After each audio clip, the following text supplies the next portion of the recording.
नमस्कार. आज आपण एका खूप इंटरेस्टिंग आणि महत्त्वाच्या विषयावर बोलणार आहोत.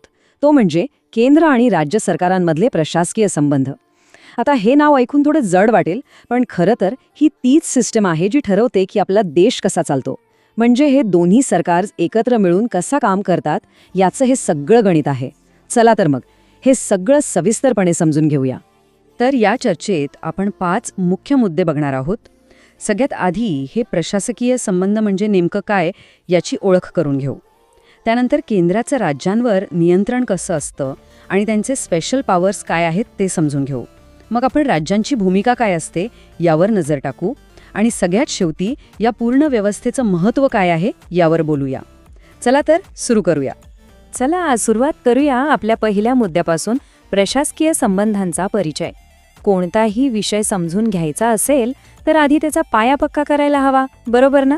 तर बघूया हे संबंध नेमके काय आहेत. तर मग हे प्रशासकीय संबंध म्हणजे नेमकं काय? अगदी सोप्या भाषेत सांगायचं झालं तर हे केंद्र आणि राज्य सरकारमधल्या एका टीमवर्कसारखं आहे. आपल्या संविधानाने यासाठी एक पक्का आराखडा तयार केलाय. का? तर देशाचा कारभार एकदम सुरळीत चालावा आणि केंद्र राज्यांमध्ये विनाकारण भांडणं न होता एक चांगलं कोऑर्डिनेशन राहावं यासाठीची सगळी व्यवस्था आहे. बरं, आता वळूया आपल्या दुसऱ्या भागाकडे, केंद्राचं राज्यांवर नियंत्रण. बघा, भारत एक संघराज्य आहे. याचा अर्थ काय? तर इथे राज्यांना स्वतःचे अधिकार आहेत, त्यांना स्वातंत्र्य आहे. पण देशाची एकता टिकवून ठेवण्यासाठी संविधानाने केंद्राला काही नियंत्रणाचे अधिकार सुद्धा दिलेले आहेत. हे एक बॅलन्स साधण्यासारखं आहे. केंद्राकडे राज्यांवर कंट्रोल ठेवण्यासाठी 3 मुख्य मार्ग आहेत. पहिलं म्हणजे निर्देश देण्याचा अधिकार. म्हणजे काही राष्ट्रीय महत्त्वाच्या विषयांवर केंद्र सरकार राज्यांना थेट सूचना देऊ शकतं आणि त्या पाळणं राज्यांसाठी कंपल्सरी असतं. दुसरी गोष्ट, कायद्यांची अंमलबजावणी. संसदेने बनवलेले कायदे देशभरात लागू करण्याची जबाबदारी राज्यांवर असते. आणि तिसरं, राज्यपालांची भूमिका. राज्यपाल हे राज्यात केंद्राचे प्रतिनिधी म्हणून काम करतात. एक प्रकारे केंद्र आणि राज्यामध्ये महत्त्वाचा दुवा साधतात. चला आता तिसरा भाग बघूया, केंद्राचे विशेष अधिकार. म्हणजे नॉर्मल परिस्थितीत तर अधिकारांची वाटणी ठरलेली असते, पण काही स्पेशल सिच्युएशनमध्ये देशाच्या हितासाठी केंद्राला जास्त अधिकार मिळतात. यातही 3 महत्त्वाचे विशेष अधिकार येतात. पहिलं, आणीबाणीच्या काळात. म्हणजे जेव्हा देशावर काही मोठं संकट येतं तेव्हा केंद्राचं राज्यांवरचं नियंत्रण खूप वाढतं. दुसरं, आंतरराज्य परिषद. समजा 2 राज्यांमध्ये काही वाद झाला तर तो मिटवण्यासाठी ही परिषद काम करते. आणि तिसरं, अखिल भारतीय सेवा. आता हे काय आहे ते आपण पुढच्या स्लाइडमध्ये बघूया.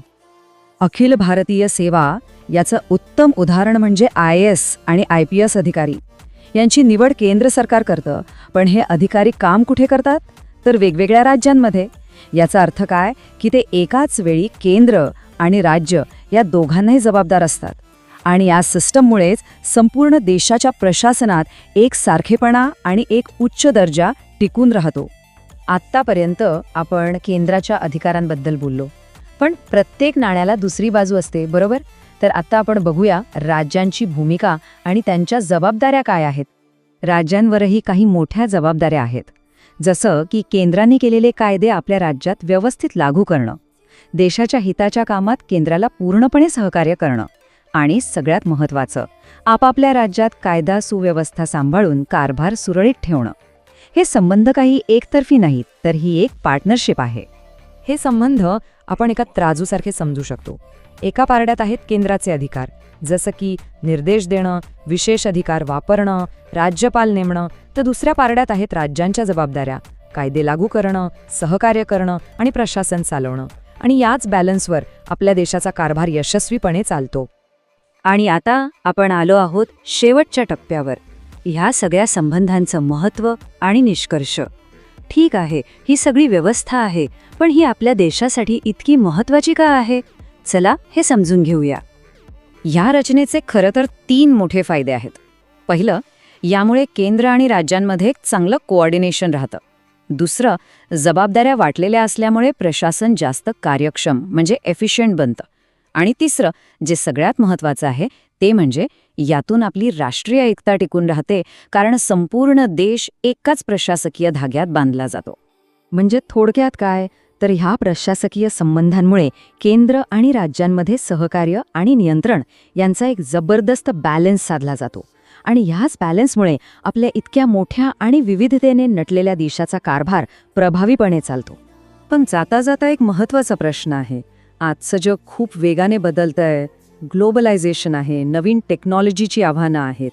मग अशा बदलत्या काळात केंद्र आणि राज्यांच्या या संबंधांचं भविष्य काय असेल, त्यांचं स्वरूप कसं बदलेल, हा विचार करायला लावणारा प्रश्न आहे, नाही का?